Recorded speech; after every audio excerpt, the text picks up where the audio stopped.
recording one. Okay. Om Namo Bhagavate Vasudevaya. Om Sri Krishnaya Parabrahmane Namaha.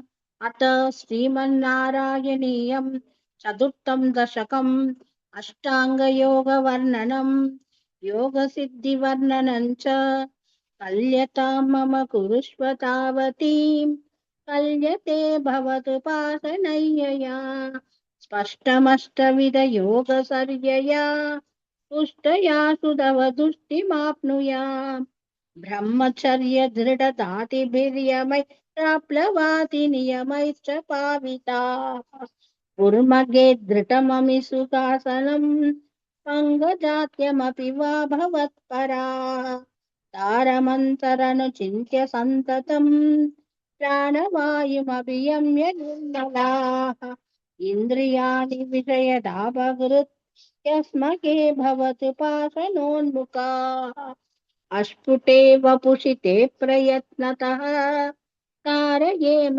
दिशनामुगार्मुहुः तेन भक्तिरसमन्तरार्थताम् उत्स्वहेम भवदङ्कृचिन्तकाः विस्फुटावयवभेदसुन्दरम् त्वत्वपुष्टुशिरसीलनावसा आश्रममसि चिन्तयामहे ध्यानयोगनिरतास्त्वताश्रया ध्यायतां सकलमूर्तिमितृषीम् उन्मिषन्मधुरातहृतात्मनां सान्द्रमोदरसरूपमान्तरम् ब्रह्मरूपमयि देव भासते तत्समास्वतनरूपिणं स्थितिं त्वत्समाधिमयि विश्वनायका आश्रितः पुनरतः परिच्युतौ आरभेम च धारणादिकम् इत्थमभ्यसननिर्भरोल्लसत् त्वत्परात्मसुखकल्पितोत्सवाः मुक्तभक्तकुलमौलिताङ्गताः सञ्चरेम शुकज्ञानदादिवत् त्वत्समाधिविजयेतु यः पुनर्मंशुमोक्ष रसिकक्रमेण वा योगवश्यमनिलं षडाक्षरैः उन्नयज्जय सुषुम्नया शनैः लिङ्गदेहमभिसन्त्यजन्नतः लीयते त्वयि परे निराग्रगः ऊर्ध्वलोकिकुतिकीतुमूर्ततस्तार्थमेव करणैर्निरीयते अग्निवासरवलक्षपक्षकैरुद्ररायन जुषुषातैव तैः प्रापितो रविपदं भवत्परः मोतवान् ध्रुवपदान्तमीयते आस्तितोतमकरालयायत शेषवक्त्रधगनोष्मणात्यते ईयते भवतु भाश्रयस्तथा वेतसः पदमतः पुरैव वा तत्र वा तव पदे तवावसन् प्राकृतप्रलययेति मुक्तताम् स्वच्छया खलु प्राविमुच्यते सद्विभित्य जगदण्डमोजसा तस्य शक्षितिभयो मगो निल व्योमगत्प्रकृतिशब्दकावृत्तिः तत्तदात्मकदया विशंसुकी यादिते पदमनावृता विभो अक्षिरादिगदिमितृश्रीव्रजन् विद्युदिन्न भजते जगत्पते सच्चिदात्मक भवद्गुणोदयान् उच्चरन्दमनिलेशपागिमाम् इति श्रीमन्नारायणीये अष्टाङ्गयोगवर्णनम् योगसिद्धिवर्णनम् चेति चतुर्थं दशकं समाप्तम् नारायणाखिल गुरो भगवन्नमस्ते नारायणाखिल गुरो भगवन्नमस्ते अथ पंचमं दशकं विराट पुरुषोत्पत्ति वर्णनम् व्यक्ताव्यक्तमितन्न किञ्चित् भवत् प्राकृत प्रक्षये मायया गुणसाम्य रुद्धभुक्तौ त्वय्यगतायालयम् नो मृदिश्च तथामृतं च समभूत्नान्वरातिरिस्थितिः तत्र कैः सत्त्वमशिष्यता किल करानन्दप्रकाशात्मना रागं कालकर्म गुणाश्च जीवनिवहा विश्वं च कार्यविभो चिल्लीलारदिये चिल्लीलारतिमेयुषि त्वयि गता निर्लीनतामायुः देशान्नैव वतन्य सत्त्वमयि भो सत्यान्मनादिष्टताम् नो चेत् किङ् गगनप्रसूनसदृशाम् भूयो भवेत् सम्भवः एवं च त्रिपरार्थकालविकता ईक्षां शिक्षुषात्मिकाम् विप्राणे त्वयि सुक्षुभे त्रिभुवनि भावाय माया स्वयं मायातः खलु कालशक्तिरखिलादृष्टं स्वभावोऽपि च प्रादुर्भूय गुणान् विकास्य विततो तस्याः सगाया क्रियाम् माया सन्निधो प्रविष्ट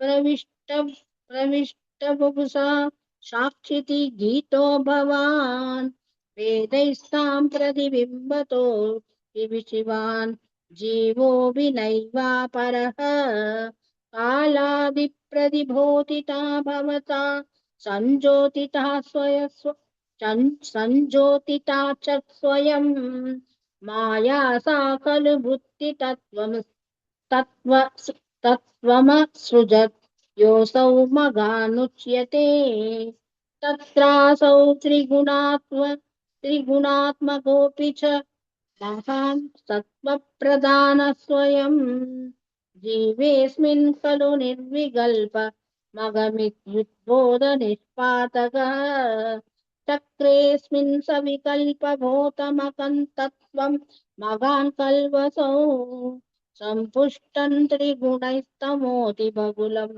विष्णो भवत्प्रेरणा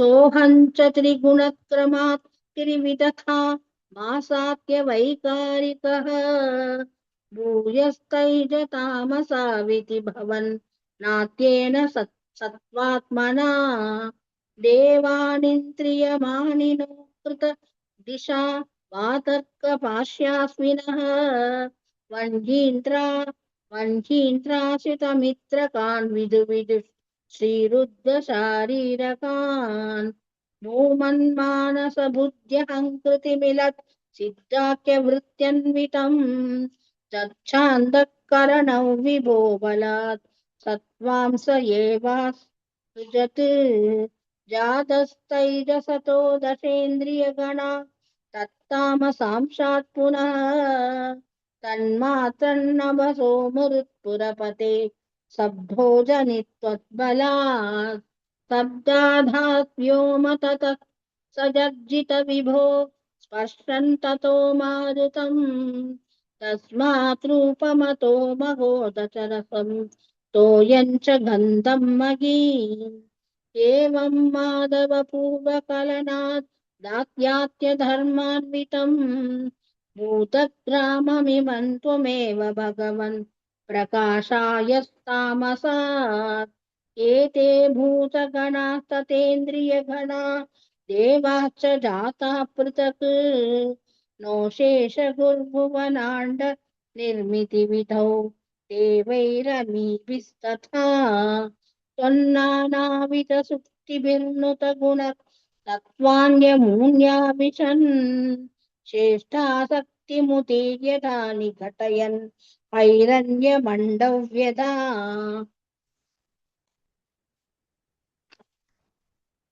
अण्डं तत्कलु पूर्वशिष्टसलिले दिष्टत्सहस्रं समाह निर्भिन्दन्न कृताश्च दुर्दश जगद्रूपविराडात्वयम् साहस्रैकरपादमूर्त निवगैर्निःशेष जीवात्मकः निर्पादोऽसि मरुत्पुरादिभसमां त्रायस्व सर्वामयात् इति श्रीमन्नारायणीये विराडपुरुषोत्पत्तिवर्णनं नाम पंचमं दशकं समाप्तं। नारायणाखिल गुरो भगवन्नमस्ते। नारायणाखिल गुरो भगवन्नमस्ते। अथ षष्ठं दशकं विराट्देहस्य जगदात्मत्ववर्णनम्। एवं चतुर्दश जगन्मयताङ्गदस्य पातालं ईशरवपाततलौ वदन्ति। पादौ त्वदेशमभिदेवरसातलन्ते गुल्मत्वयं खलु महातलमत्पुदात्मन्। जङ्के तलादलमतो सुतलं च जानु किञ्चोरुभागयुगलौ वितलातले त्वे। शोणीतलं जगनमम्बरमङ्गनाभिः वक्षश्च चक्रनिलयस्तव चक्रपाणे। श्रीवामगस्तव मुखं च जनस्तपस्तु पालं शिरस्तव समस्तमयस्य सत्यम्।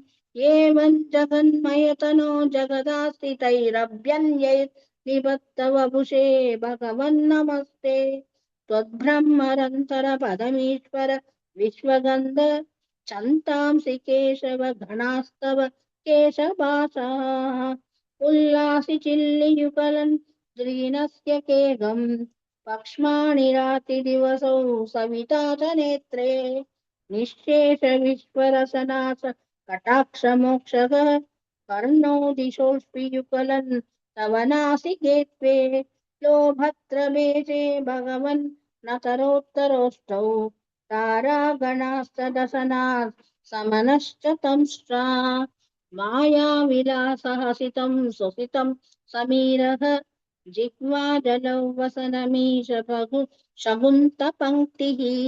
सिद्धार्थयस्वरगणा मुखरन्ध्रमग्निः देवाबुजास्तनयुगन् तव धर्मदेवः।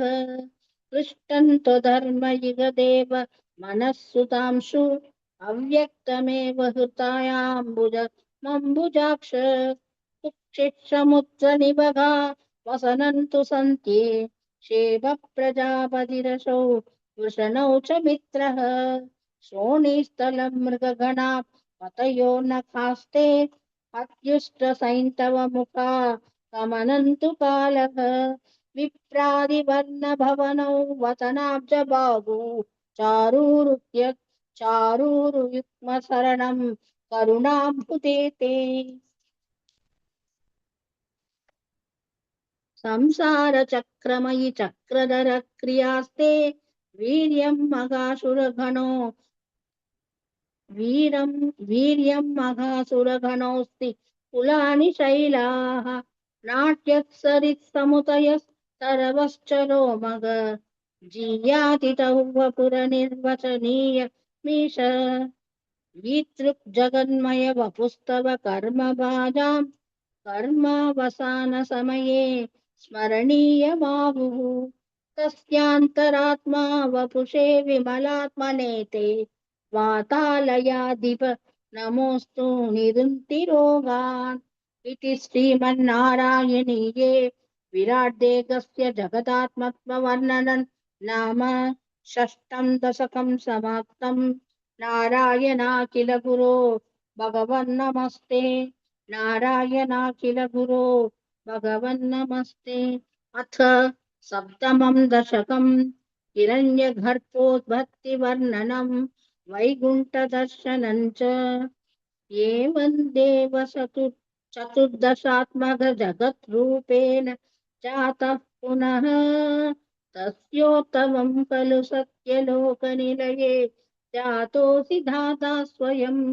यं संसन्ति हिरण्यगर्भमखिल त्रैलोक्यजीवात्मकम् यो भूद्भीतरजो विकार विकसन् नानाशिश्रुक्षाश्रसः। सोऽयं विश्वविसर्गतत्तहृतय सम्पश्यमानः स्वयं। भूतं कल्वनवाप्य विश्वविषयं चिन्ताकुलस्तस्तिवान्।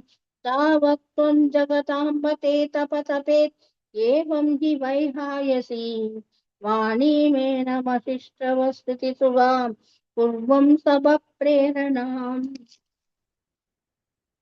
कोऽसौ मामवतत् भुमानिति जलापूर्णे जगन्मण्डले दिक्षु वीक्षय किमभ्यनिशित तव ता वाक्यार्थमुत्पश्यता दिव्यवश्च सहस्रमात्ततपसा नेतत् तेन त्वमाराधितः तस्मै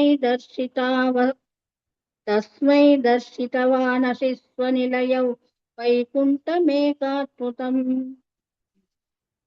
माया यत्र कदापि नो विकृते पादे जगद्भ्यो बहिः शोकक्रोधविमोहसात्त्वसमुखा भावस्तु दूराङ्गताः सान्द्रानन्ददरी स यत्र परमज्योतिः तत्ते धाम विपावितौ विजयते वैकुण्ठरूपौ विभो यस्मिन्नाम सदुद्भुजा हरिमने श्यामामता तद्विषः नानाभूषणरत्नदीपितदिशो राजद्विमानालयाः भक्तिप्राप्त ततो वितोन्नतपदा दिव्यन्ति दिव्या जना तत्ते धामनिरस्त सर्वसमलं वैकुण्ठरूपं जये नानादिव्यवधूचनैरभिवृता विद्युल्लता तुल्यया विश्वोन्मादनहृद्यगात्रलतया विद्योदिता शान्तरा त्वत्पादाम्बुजसौरभैककुतुका लक्ष्मीः स्वयं लक्ष्यते यस्मिन् विस्मयनीय दिव्यविभवन् तत्ते पदं देहि मे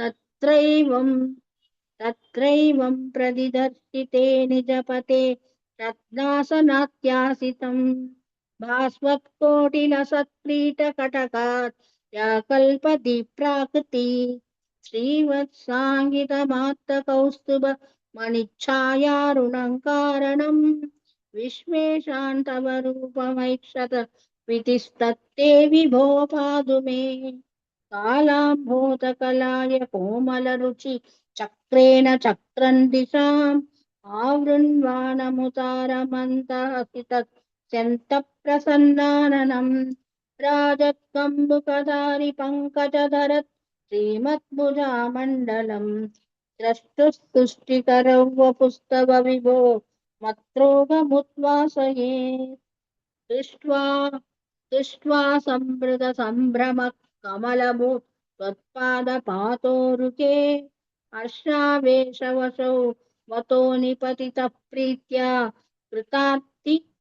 कृतार्ति भवन् जानास्येव मनिषितं मम विभो नानन्ततापादय त्वयिता त्वयितभवत्स्वरूपपरमित्या षष्ठतं त्वां भजे आधारं ते चरणे विनम्रमततम् हस्तेन हस्ते स्पृशन् बोधस्ते भविता न सर्गविधिभिः बन्धोऽभिसञ्जायते विद्याभाष्यकिलं प्रदोष्य नितरान् तच्चित्तकूटस्वयं सृष्टौ तं समुदैरयस्त भगवन्नुल्लासोल्लाघताम् इति श्रीमन्नारायणीये हिरण्यगर्भोद्भत्तिवर्णनम् वैकुण्ठदर्शनं चेति सप्तमं दशकं समाप्तम् नारायणाखिल गुरो भगवन्नमस्ते नारायणाखिल गुरो भगवन्नमस्ते धन्यवाद भाई।